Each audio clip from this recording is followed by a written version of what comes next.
Volodymyr Zelensky said Russia's new strategy to destroy Ukraine's infrastructure and plunge it into darkness would not weaken the country's resolve to liberate all occupied land, describing the conflict as a war of strength and resilience.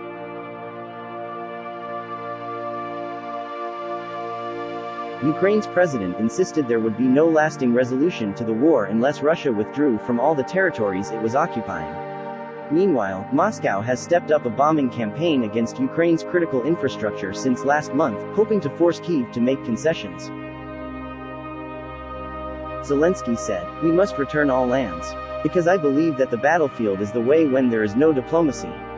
If you can't get your land back entirely, the war is simply frozen. It's a question of time before it resumes."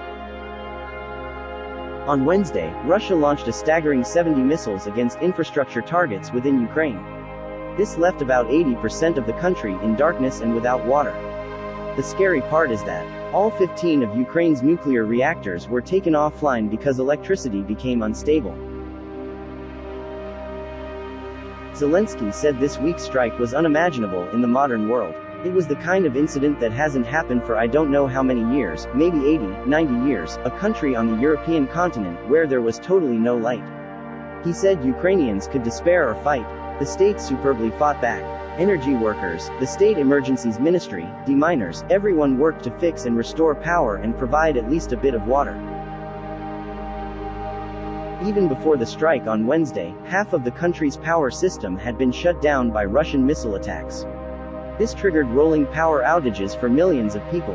After the entire capital's water supplies in Kyiv were cut this week, residents were forced to collect snow to melt for washing and cooking. How is this happening in Europe in 2022? Ukraine is running short of replacement transformer units for its Soviet-era power network after repeated Russian missile strikes on its grid.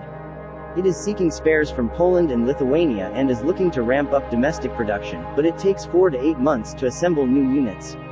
Alexander Kubrikov, infrastructure minister, said Ukraine needed several $100 million in aid, in addition to ongoing budgetary support, to urgently fix its power system.